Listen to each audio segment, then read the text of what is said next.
Bwana umetamalaki, hakuna aliye kama wewe Bwana. Bwana umetamalaki, hakuna aliye kama wewe. Bwana umetamalaki, hakuna aliye kama wewe Bwana. Bwana umetamalaki, hakuna aliye kama wewe. Mpe Bwana makofi mengi, mpe Bwana makofi mengi. Haleluya, haleluya. Basi unaweza kukaa. Bwana ametamalaki. Angalia kitabu kile cha Zekaria sura ya 8 mstari ule wa 6. Bwana wa majeshi asema hivi: ingawa hili ni neno lililogumu mbele ya macho ya mabaki ya watu hawa katika siku hizo, je, liwe neno gumu mbele ya macho yangu, asema Bwana wa majeshi. Bwana wa majeshi anasema na mtu mahali hapa. Kuna neno ambalo ni gumu. Unapoliangalia lile neno ni gumu. Unapoiangalia ile hali, unapoiangalia ile situation, unapoangalia yale mazingira, unapoiangalia ile biashara, unapoiangalia ile ndoa jinsi ilivyo, unapoangalia ile huduma, unapoangalia huyo mtoto, unapoangalia huyo baba, unapoangalia huo ugonjwa, unapoangalia hali yoyote ile ndani yako jinsi ilivyo, kwa kweli msaada au uwezekano au mabadiliko au maboresho ni kitu kigumu sana mbele zako. Na Mungu hana shida na wewe kuona hivyo, kwa sababu ni kweli ni gumu sana mbele zako kwa hali halisi ilivyo. Mwambie jirani yako, hali halisi ilivyo. Mwambie hali halisi ilivyo. Kwa hali halisi ilivyo ni jambo gumu sana. Lakini anauliza, je, hilo neno liwe gumu pia mbele ya macho yangu, asema Bwana wa majeshi. Anasema mbele yako hilo neno ni gumu mno. Mbele yako ni gumu mno. Mbele yako ni gumu mno. Lakini anasema, je, na kwangu mimi Bwana wa majeshi hilo neno liwe gumu pia? Haleluya. Anasema hivyo kwa sababu anataka kukusaidia kwenye hilo jambo, lakini anahitaji concept, anahitaji namna fulani ya wewe kukubadilisha jinsi unavyoona kwamba kwako ni gumu sana, kwako ni gumu mno, kwako unapoliangalia ni mlima usiopandika, au kwako unapoliangalia is a deep slope, ni mteremko ambao unaona ukipeleka, ukinyanyua hatua hauna namna unavyoweza ukazicontrol, utatumbukia kwenye hilo shimo. Ni jambo gumu sana.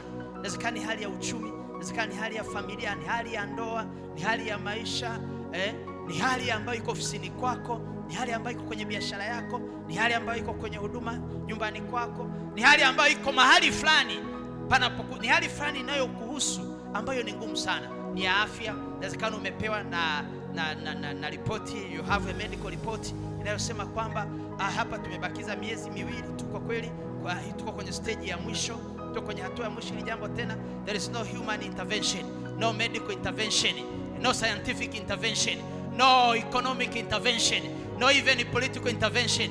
There is no means you can intervene in this issue. Hakuna namna unavyoweza ukaingilia hapo kwenye hilo jambo. Ndoa, inawezekana hata taraka imekwisha andikwa, au kesi iko mahakamani na hukumu imekwisha toka. Unasema nini?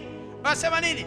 Umepewa na vipimo vinaonyesha kabisa kwamba una miezi 2 kuishi. Umeambiwa go and write your will, nenda kaandike nani wako, mgawanyo wa mali zako, nenda kaandike huko.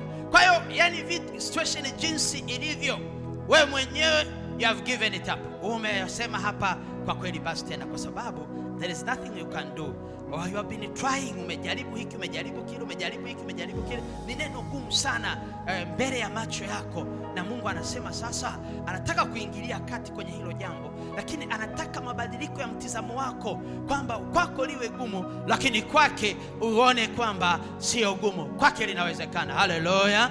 Kwake linawezekana. Haleluya!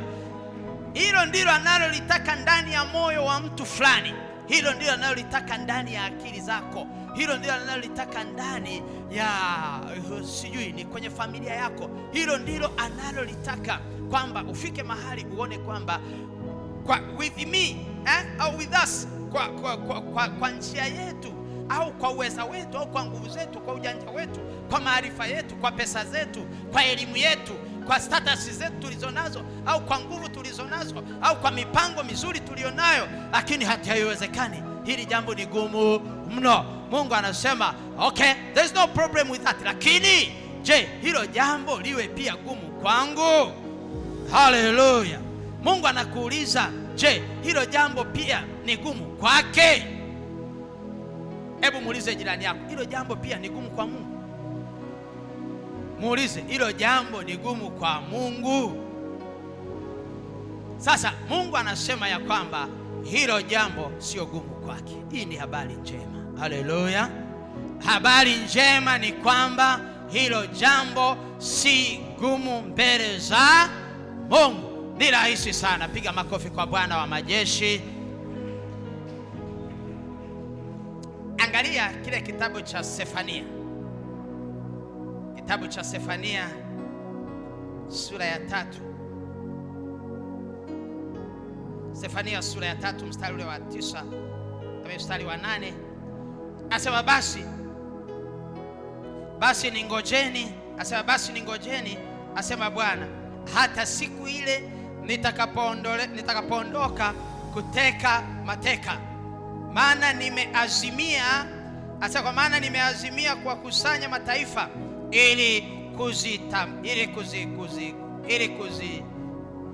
nimeamua kuyakusanya mataifa ili kuzitisha falme, nipate kumwagia ghadhabu yangu, naam, ukali wote wa hasira yangu, kwa maana dunia yote itateketezwa kwa moto wa wivu wangu. Anasema kwamba, angalia mstari wa 8, anasema basi ningojeni, asema Bwana, siku ile nitakapoondoka ili kuteka mateka. Asema ningojeni. Mwambie jirani yako, mngoje Bwana. Mwambie jirani yako, mngoje Bwana. Bwana anasema uningoje. Ningoje, nisubiri mpaka siku ile nitakapoondoka kutenda jambo, mpaka siku ile nitakapoondoka kukutetea, nitakapoondoka kukupigania, nitakapoondoka kukuponya, nitakapoondoka kufanya mabadiliko, nitakapoondoka kukuinua, nitakapoondoka kuinua biashara. Anasema ningoje. Mwambie jirani yako, mngoje Bwana. Mwambie mngoje Bwana, kwa sababu hilo jambo ni gumu sana mbele zako, na linapokuwa gumu sana mbele zako, anasema kwake linawezekana, lakini mngoje Bwana. Mwambie jirani yako, mngoje Bwana.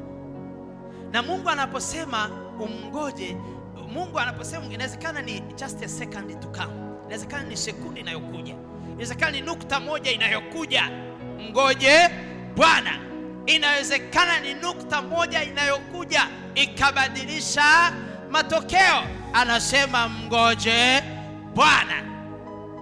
Wiki hii tulikuwa tunafuatilia habari za mashindano ya marathon, na tukaona yule ndugu wa Tanzania ambaye ameshinda. Yule ndugu ameshinda mbio za kilomita 42 kule Japani. Sasa ukiangalia, ameshinda kwa sekunde 0.03. Unapoona yule mpinzani wake alipogeuka, mimi nasema alipogeuka kumcheki hivi, ndo alipopotezea mechi pale. Haleluya! Alipogeuka pale kumwangalia jamaa anakuja hapo, kwa sababu ile kugeuka lazima spidi itapungua kiasi fulani, alafu kurudi, ndo jamaa pale alipogusa ile kamba wa kwanza. Haleluya, haleluya, haleluya, haleluya. Na maisha yake yamebadilika. Sekunde 0.03 zimebadilisha stori yake ya maisha. Stori hiyo imebadilika. Kwa hiyo Mungu anasema mngoje. Mwambie jirani yako mngoje Bwana. Mwambie mngoje Bwana. Mwambie mngoje Bwana. Sehemu nyingine kwenye Biblia, mtu mmoja anaitwa Sauli alikuwa amezungukwa na maadui kweli kweli, yule mfalme. Sasa wakawa wanamngoja Samueli, nabii wa Mungu, aje atoe dhabihu. Wakati wanamngoja pale, wale maadui wakazidi kuwazonga. Ikafika mahali Sauli akaona kwamba maadui watafika kabla hawajafanya ibada, kwa maana hawajatoa sadaka kwa Mungu, na kwa hiyo Mungu hatawasaidia dhabihu ile itolewe. Kwa hiyo ikabidi Sauli mwenyewe aingie afanye kazi za kuhani. Alipomaliza tu ile kazi na Samueli anafika. Alipoteza dakika chache, na lile jambo likamkasirisha sana Mungu. Kwa nini? Alishindwa kungoja.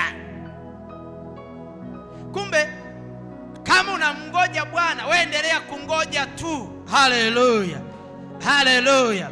Mwambie jirani yako endelea kungoja. Kuna watu ambao karibu anatenda dhambi, asema mimi nimengoja, sasa naona hakuna matokeo, bora niende kama njia za watu wengine wanavyofanya. Bwana Yesu asifiwe. Bwana Yesu asifiwe. Kama unamngoja Bwana hautachelewa. Mwambie jirani yako kama unamngoja Bwana. Mwambie kama unamngoja Bwana katika roho na katika kweli, hakuna kuchelewa. There is no way unaweza ukachelewa kama unamngoja Bwana. Yaani Bwana hawezi kuwa sababu ya wewe kuchelewa. Bwana hawezi kuwa sababu ya wewe kukawia. Bwana hawezi kuwa sababu ya wewe kukosa. Bwana hawezi kuwa sababu ya wewe kuchelewa kitu chako. Haiwezekani. Labda wewe unamngoja mwingine. Kama unamngoja mwingine, sawa. Kama unamngoja Bwana hautachelewa. Haleluya. Mpe Bwana makofi mengi na vigeregere. Unaweza ukasema biashara yangu haiendi, tulioanza nao sasa biashara zao zimefika mahali, mimi nafanya hivi, niko na Bwana. Kama unamngoja Bwana kwenye hiyo biashara, wewe endelea kumngoja, endelea kufanya ya kupasayo, endelea kutenda vyema. Haleluya. Hata kama faida haionekani sasa, endelea kutenda vyema, endelea kutenda vyema, endelea kutenda vyema. Na kama unatenda vyema katika Bwana, endelea tu. A day is coming. Haleluya. Siku ya Bwana inakuja. Siku ambayo Bwana atakapotokea, ana compensate. Mwambie jirani yako Bwana ana compensate. Atakufidia. Atakufidia. Kuna mambo makubwa yatatokea kwa muda mfupi tu Bwana atakaofika, na utagundua kwamba ulikuwa hujachelewa. Kwa sababu utakapoanza kupiga hatua, utagundua kwamba hatua zako, hatua moja inaweza ikaenda hatua kama 4, 5, 6, 7, 8 hata 10 za wengine ambao unaweza ukatumia mwezi mmoja kufanya vitu ambavyo wengine wamefanya kwa miaka 10. Haleluya. Ulikuwa na miaka 10 unamngoja Bwana, lakini leo mwezi mmoja Mungu anaweza akaleta faida kwenye kazi yako, faida kwenye kiwanda, faida kwenye biashara, faida nyumbani. Anaweza akaleta faida ambayo itakompensate muda wote uliosubiri katika jina la Yesu. Haleluya. Anasema ningojeni. Huyu ni Mungu anawaambia watu waningoje, kwa sababu kuna siku. Mungu ni Mungu wa majira na wakati. Unaona? Unasema Mungu anatuambiaje tumngoje? Kwani sasa hivi Mungu anafanya nini? Yuko busy? Au sasa hivi hawezi? Kuna siku. Anasema kuna siku. Mwambie jirani kuna siku. Mwambie jirani yako kuna siku.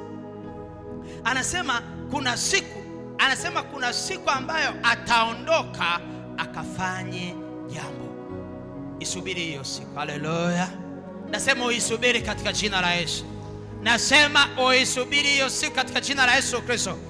Angalia ule mstari wa 9. Ule mstari wa 9 anasemaje? Anasema kwamba maana hapo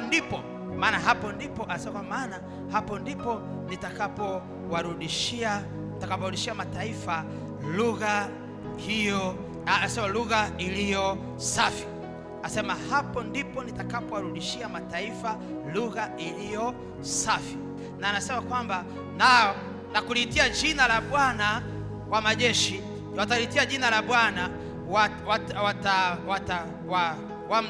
watamtumikia kwa nia moja. Watalitia jina la Bwana, watamtumikia kwa nia moja. Hawa Bwana atawapa lugha iliyo safi. Lugha iliyo safi ni kitu cha muhimu sana kwenye maisha, kwenye mahusiano. Lugha iliyo safi. Kuna mafarakano yanaendelea kwenye nyumba yako.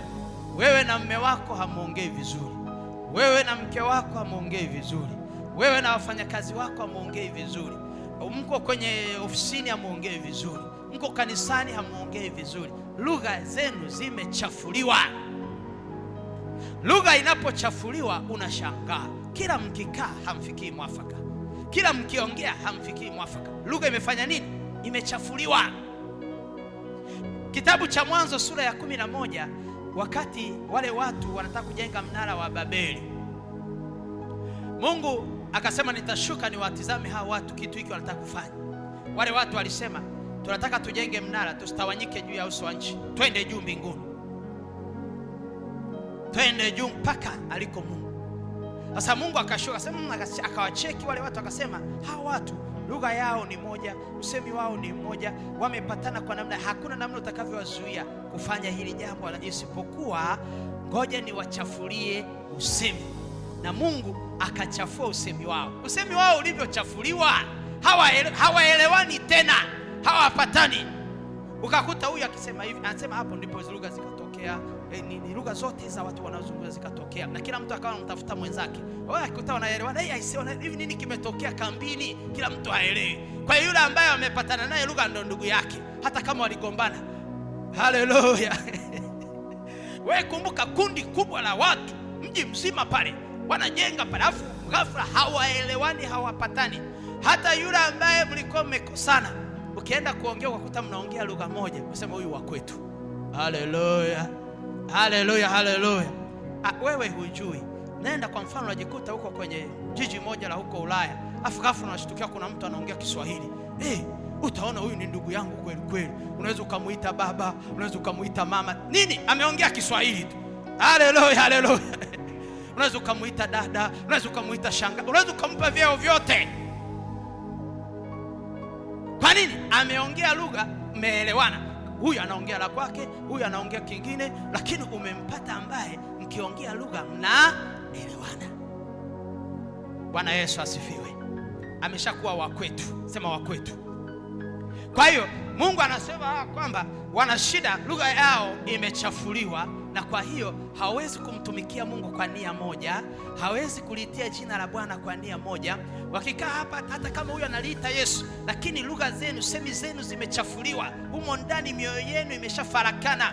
Mko nyumbani, mko kwenye familia, mko kazini, mko kwenye biashara, mko wapi, mioyo yenu imeshachafuliwa. Huyu akisema hiki, huyu anaelewa hivi, huyu anasema hivi, anaelewa hivi, huyu anamshangaa mwenzake na huyu anamshangaa. Kwa nini? Kwa sababu usemi umechafuliwa, lugha imechafuliwa. Sasa nyumbani hakukaliki, biashara hakukaliki. Kwa nini? Kuna usemi umechafuliwa. Wateja hawaji. Kuna wateja wako wazuri sana wamekataa, usemi umechafuliwa. Mungu anasema anaenda kufanya jambo hilo la kusafisha lugha, na atakaposafisha lugha atawapatanisha tena. Haleluya! Pigie Bwana Yesu makofi mengi kwa ajili ya jambo hilo. Lugha inapochafuliwa, mapatano yanakuwa hayawezi kuwepo. Unamwona huyu ni fulani na huyu unamwona huyu ni fulani, lakini akiongea jambo lake halikuingii, na wewe ukiongea la kwako halimuingii. Alafu unashangaa kwa nini hanielewi, unashangaa kwa nini hanielewi, au kwa nini anasema hivi. Wakati mwingine unamuelewa vibaya kwa sababu lugha imeshachafuliwa. Yeye anaongea kitu safi, lakini kwa sababu lugha imechafuliwa, kinakuingia kikiwa kimechafuka, na kinachafua moyo wako, kinachafua nia zako, kinachafua mawazo yako. Haleluya, haleluya. Mungu akasafishe lugha yako katika jina la Yesu Kristo.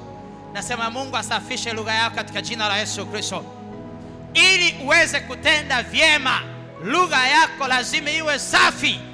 Mwambie Mungu, safisha usemi wangu, safisha lugha yangu, safisha ulimi wangu, safisha mdomo wangu. Hiyo itakusaidia kutenda vyema, kwa sababu utasema kitu kitaeleweka, kitakubalika, kitasikika, na kitakupa nafasi ya kutenda kile ambacho umekisema. Kama umesema kimekataliwa, si rahisi ukaweza kufanya nini? Kukitenda. Bwana Yesu asifiwe.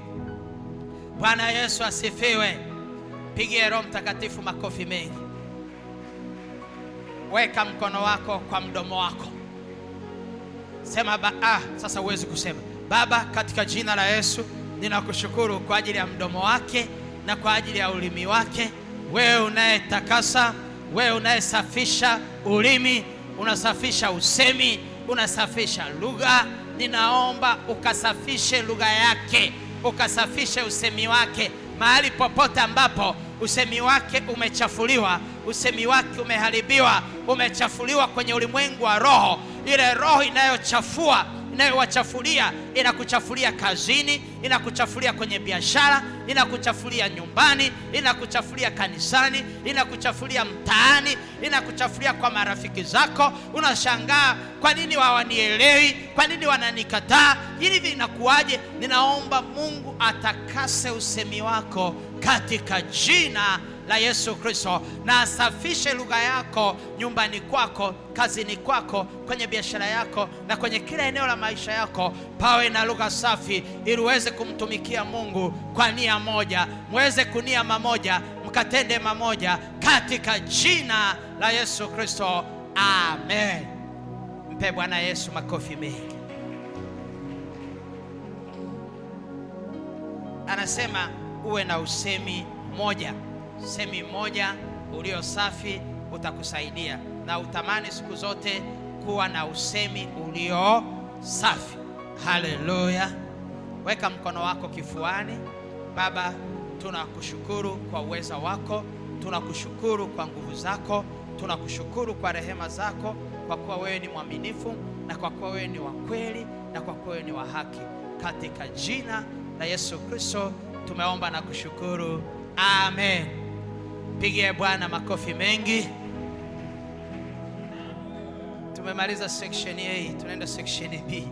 Angalia Sefania sura ile ya 3 ule mstari wa 14. Ule mstari wa 14.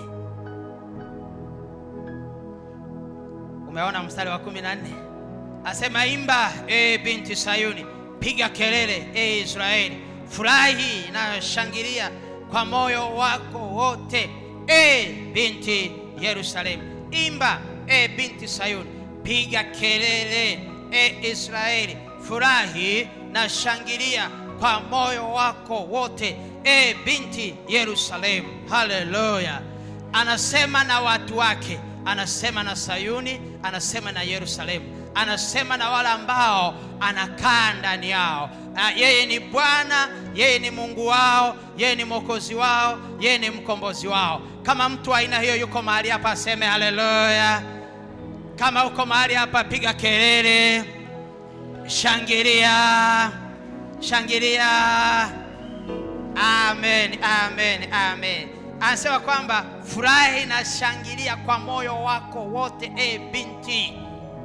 Wewe ambaye Yesu Kristo ni Bwana, anasema furahi na shangilia. Hata hilo jambo lililo gumu, lililo mbele yako, anasema furahi na shangilia, kwa sababu kwake ni jambo jepesi. Anasema ningoje siku. Haleluya.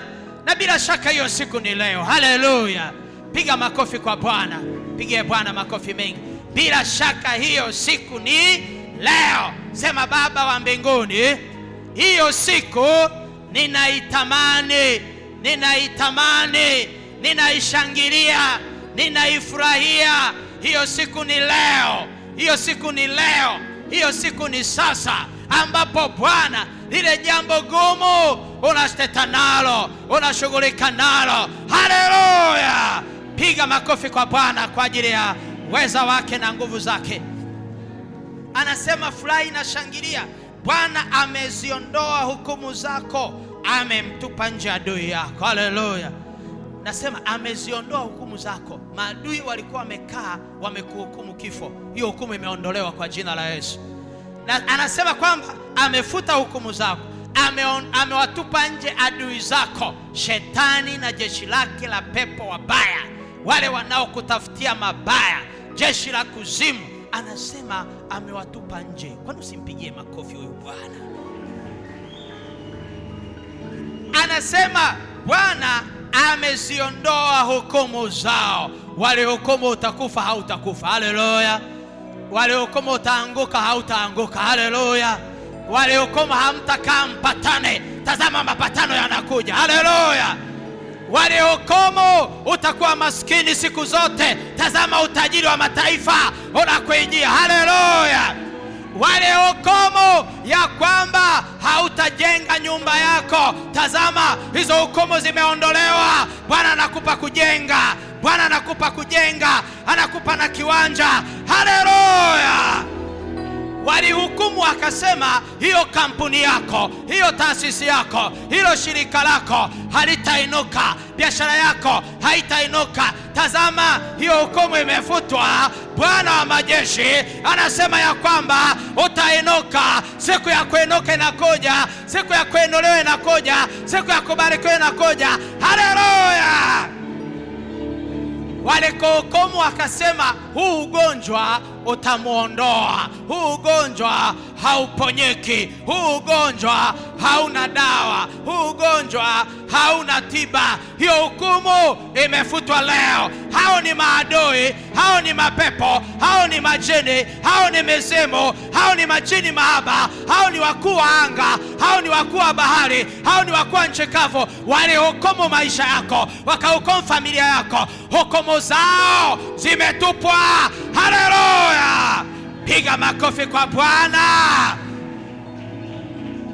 Anasema ya kwamba Bwana ameziondoa hukumu zao, hukumu zao, judgment zao, yale maamuzi ambayo maadui zako kwenye ulimwengu wa roho, kwenye ulimwengu wa mwili walikaa wakayaazimia, wakayapitisha, na yalikuwa tayari unayaona yako kwenye maisha yako. Ndio yale mambo magumu ambayo yalikuwa mbele yako, zilikuwa ni hukumu zimetolewa kwenye madhabahu za mashetani, kwenye madhabahu za mizimu, kwenye madhabahu za waabudu shetani. Walipitisha hizo hukumu, mambo yakawa mabaya, lakini Mungu anasema hilo jambo kwake sio gumu. Tazama, anafuta hizo hukumu zao katika jina la Yesu, haleluya. Pe Bwana Yesu makofi mengi. Bwana ameziondoa hukumu zao, ametupa nje adui, mfalme wa Israeli. Naam, Bwana yu katikati yako, hutaogopa uovu tena, haleluya. Bwana yu katikati yako, katikati ya moyo wako, katikati ya mwili wako, katikati ya nyumba yako, katikati ya ndoa yako, katikati ya biashara yako, katikati ya maisha yako, katikati ya huduma yako. At the center Mungu yupo. Hautaogopa mabaya, hautaogopa uovu, hatakupigania, hatakutetea, haleluya. Anasema ya kwamba hilo jambo limekuwa gumu kwako fulani. Je, liwe gumu na kwangu mimi, Bwana wa majeshi? Hey, unasemaje? Unasemaje? Anasema ni kweli ni gumu kwako, na hana shida na wewe kuwa gumu kwa sababu wewe ni mwanadamu, lakini kwake yeye aliye Bwana wa majeshi anasema hilo jambo sio gumu kwake. Haleluya, haleluya. Mimi nakupa pongezi kwa sababu umengoja, saa yake imefika. Haleluya. Nasema saa yake imefika katika jina la Yesu. Amen. Saa ya ugumu kuondoka imefika katika jina la Yesu. Haleluya. Anasema ya kwamba katika siku ile Yerusalemu utaambiwa usiogope, Sayuni, mikono yako isilegee. Mwambie jirani yako mikono yako isilegee. Maana yake usiachie. Haleluya. mikono yako isilegee. Kila ambacho unakifanya katika Bwana, endelea kukifanya, endelea kukifanya, endelea kukifanya, endelea kukifanya. Hata kama kuna upinzani, hata kama kuna vizuizi, hata kama kuna makwazo, hata kama kuna kuchoka, mikono yako isilegee. Endelea, endelea, endelea. Siku ya Bwana inakuja. Haleluya! Siku ya Bwana inakuja, ambayo usije ukasema it's too late. It's never too late with God. Ukiwa na Mungu hakuna, haichelewi. Even a fraction of a second is enough to give you victory.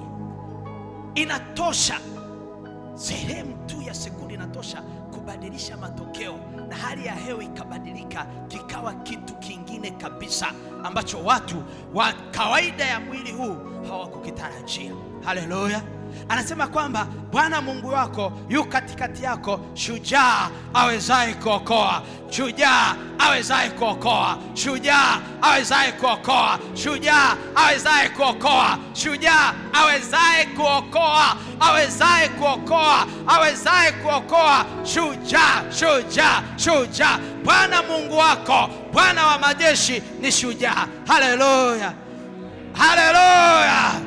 Ni shujaa awezaye kuokoa. Yuko katikati yako, yuko katikati yako, yuko kwenye maisha yako, yuko kwenye nyumba yako, yuko kwenye kazi yako. Hakuna kuchelewa, atakuokoa. Kila kitu kitakaa sawa. Haleluya! Bwana Mungu wa majeshi ni shujaa awezaye kuokoa. Hata kama wamekuning'iniza, hata kama unaona imebakia sekunde, unapumulia hewani, unapumulia mipira, Bwana Mungu wako ni shujaa awezaye kukuokoa. Hata kama wamekupeleka kuzimu, atakufuata huko kuzimu. Hata kama wamekupeleka baharini, atakufuata huko baharini. Hata kama wamekuchimbia kwenye kaburi, atakufuata kwenye kaburi huko. Hata kama wamekuchimbia kwenye shimo refu mno, popote pale walipoweka mambo yako, ataweza kufika. Haleluya!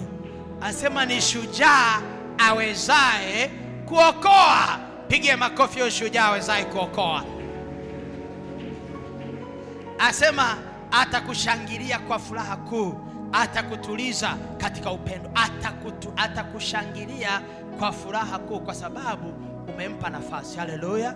Umemwamini, umemwamini. Hata kama jambo lilikuwa ni gumu, lakini bado umeendelea kumwamini. Anasema atakushangilia, atakushangilia kwa sababu ataona ushindi wako, ataona kubadilika kwako, ataona kuinuliwa kwako, ataona vile ambavyo alivikusudia kwa ajili yako vinakuja. Anashangilia, anashangilia, anashangilia. Unajua, tunapotembea kwenye njia za Mungu, Mungu huwa anashangilia. Tunapofanya vizuri, Mungu anashangilia. Tunapopiga vizuri, Mungu anashangilia. Tunapompiga shetani vizuri, Mungu anashangilia. Tunapomwangusha, Mungu anashangilia. Mipango ya shetani inapoanguka, Mungu anashangilia. Hebu sababisha Mungu ashangilie. Ashangilie leo, ashangilie kesho, ashangilie usiku, ashangilie mchana. Haleluya! Si jambo dogo Mungu kukushangilia. Nasema huhitaji hawa wanadamu wakushangilia. Hawa wakikushangilia, hawa wanaweza wakati mwingine wanakushangilia huko wanakuzodoa, lakini Mungu akikushangilia anamaanisha. Haleluya, haleluya, haleluya! Tafuta kushangiliwa na Bwana. Haleluya! Tafuta kushangiliwa na Yesu. Haleluya! Tafuta kushangiliwa na Bwana. Haleluya! Usitafute kushangiliwa na wanadamu.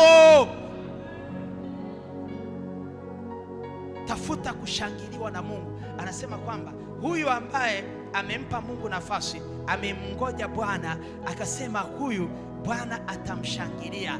Bwana atamshangilia. Anamshangilia kwa nini? Kwa sababu ni shujaa awezaye kuokoa. Haleluya, haleluya! Mpe Bwana makofi mengi. Weka mkono wako kifuani kwako, sema asante Mungu, asante kwa rehema zako, asante kwa uaminifu wako, asante kwa upendo wako, asante kwa kunipenda, asante kwa kunituliza kwenye upendo wako. Amesema nitakutuliza kwenye upendo wangu. Sema Baba, katika jina la Yesu, naomba unitulize kwenye upendo wako, unitulize kwenye upendo wako. Wewe ni Mungu, ninakuamini, ninakupenda. Pokea sifa, pokea utukufu, pokea heshima katika jina la Yesu. Wote tuseme amen. Amen. Amen. Pe Bwana Yesu makofi mengi na vigeregere. Anasema kwamba nitawakusanya wanao kusikitikia mkutano wa ibada, nao waliokuwa wa kwako, ambao mzigo uliokuwa juu yake ulikuwa fedheha kwao. Mzigo uliokuwa juu yao ulikuwa fedheha kwako. Anasema tazama, wakati huo nitawapatiliza watu wote wanaokutesa. Watu wote wanaokutesa Bwana atawapiga. Haleluya, haleluya, haleluya. Asema wote wanaokutesa Bwana atawapatiliza. Sema Bwana patiliza. Sema Bwana patiliza. Sema Bwana patiliza. Kila roho inayonitesa, kila pepo anayenitesa, kila nguvu inayonitesa, Bwana patiliza. Bwana patiliza, Bwana patiliza, Bwana patiliza, Bwana patiliza, Bwana patiliza. Patiliza mizimu, patiliza mapepo, patiliza majini, patiliza, patiliza, patiliza, patiliza. Mwambie Bwana apatilize, apatilize hizo roho za maadui, apatilize mipango yao, apatilize hila zao, apatilize silaha zao, apatilize matendo yao, apatilize, apatilize, apatilize, apatilize, apatilize, apatilize, apatilize kwa jina la Yesu, kwa jina la Yesu, kwa damu ya Yesu. Mwambie Bwana patiliza. Amen. Mpe Bwana makofi mengi. Tazama, wakati huo nitawapatiliza watu wote. Asa nitamponya yeye achechemeaye, nami nitamkusanya yeye aliyefukuzwa, nami nitawafanya kuwa sifa na jina hao ambao fedheha yao ilikuwa katika dunia yote. Weka mkono wako kifuani. Sema Baba wa mbinguni, katika jina la Yesu, umeahidi kuniponya.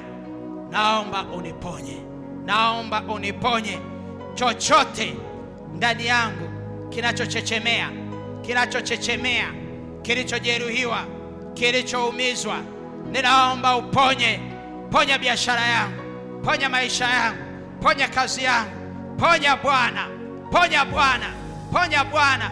Chochote kinachochechemea kwenye biashara, kinachochechemea kwenye kazi, kinachochechemea kwenye ndoa, kinachochechemea kwenye taaluma, kinachochechemea kwenye huduma, kwenye utumishi, karama inayochechemea, naomba uponye, naomba uponye, naomba uponye katika jina la Yesu, katika jina la Yesu, katika jina la Yesu. Amen. Piga makofi kwa Mungu anayeponya. Wakati huo, asema wakati huo, sema wakati huo, sema wakati huo, asema wakati huo nitawaingizeni, na wakati huo nitawakusanya. Wakati huo nitawaingizeni, na wakati huo nitawakusanya, kwa maana nitawafanya ninyi kuwa sifa na jina miongoni mwa watu wote wa dunia, nitakapowarudisha wafungwa wenu mbele ya macho yenu, asema Bwana. Sema wakati huo, sema wakati huo. Wakati huo ni sasa. Sema wakati huo ni sasa. Wakati huo ni leo, ni leo. Wakati huo ni sasa, wa kufanyika kuwa sifa na jina duniani. Haleluya, haleluya, haleluya. Sema wakati huo ni sasa. Wakati huo ni sasa. Nataka uinuke alafu jitabirie wakati wa kufanyika sifa na jina duniani ni sasa kwenye maisha yako. Hebu fungua kinywa chako, fungua kinywa chako, fungua kinywa chako. Ngoja niwaambie, huyu mtoto anawasaidia kuwafundisha kwamba jinsi gani you are not committed. Anasaidia kuonyesha kwamba how much vulnerable you are. Yani kiasi gani vitu vinaweza vikakuvuruga tu. Huwezi kuamua ukaachana naye, ukaconcentrate na issue yako. Kwa hii, this is what hii ndilo somo ambalo linafundishwa hapo. Unavyohangaika unaenda hivi, umeshapoteza line, umeshapoteza hiki, unahangaika. It is teaching you how much vulnerable you are kwenye issues zako. Una jambo lako akiingilia kajitu kadogo kamekupoteza. Unapotea. Kwa hiyo ngoja aendelee kukupoteza na upotee hapa. Haleluya. Wewe endelea kupotea. Ndio maana nimesema funga macho. Hata unaambiwa funga macho ili kukusaidia usipotee, unashindikana. Unafuatilia tu. Nini unafuatilia nini? Achana na hiyo. Haleluya.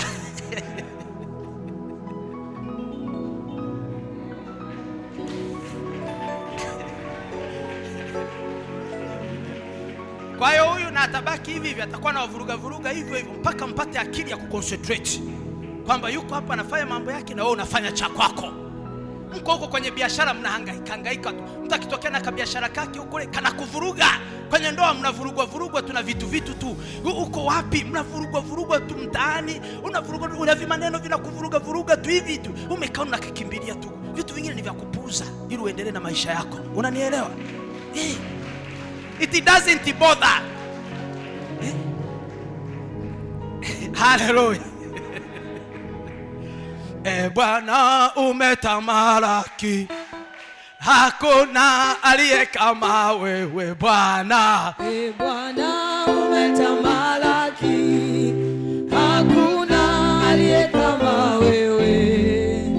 Bwana umetamalaki, hakuna aliye kama wewe Bwana.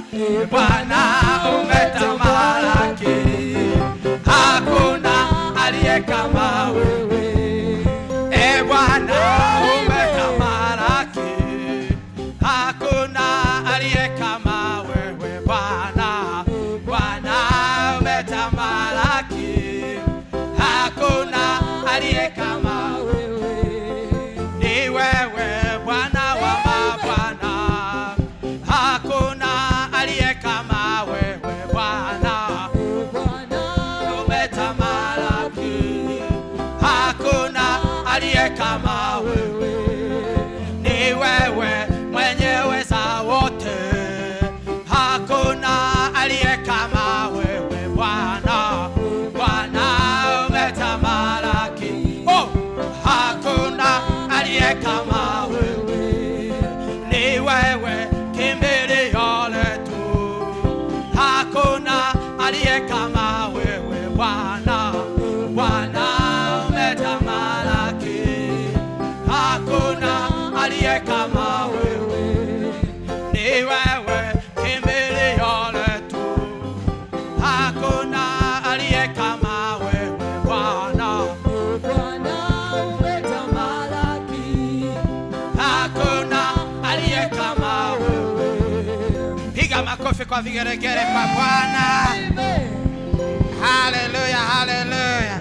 Hebu anza kujitabiria, huu ndio wakati ule wa kuwa sifa na jina duniani. Fungua kinywa chako, toa unabii juu yako, toa unabii juu ya maisha yako, juu ya kazi yako, juu ya familia yako, juu ya huduma yako, juu ya chochote, juu ya watoto wako, juu ya mume wako, juu ya watoto wako, kwamba huu ndo ule wakati uliosemwa na Bwana. Huu ndo ule wakati uliosemwa na Bwana. Huu ndio ule wakati uliosemwa na Bwana, wakati wa kufanyika kuwa sifa duniani, wakati wa kufanyika kuwa jina, wakati wa jina, wakati wa jina lako, wakati wa jina, wa kufanyika jina, wa kufanyika sifa kwa kazi yako, kwenye taaluma yako, kwenye karama yako, kwenye vipawa vyako, kwenye kazi yako, kwenye biashara yako, kwenye huduma yako, kwenye utumishi wako, nyumbani kwako, kwa watoto wako, kwa mume wako. Huu ndio wakati wa kufanyika sifa. Huu ndio wakati wa kufanyika sifa na jina,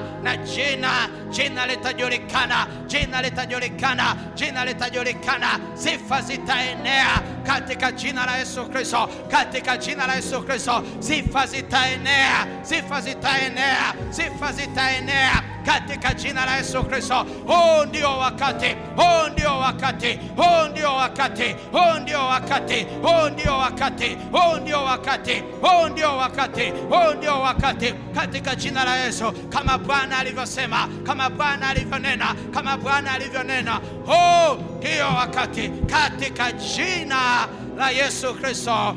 Amen. Piga makofi kwa ajili ya wakati huu. Piga makofi mengi kwa ajili ya wakati huu, kwa ajili ya wakati huu. Basi praise, naomba tusogee.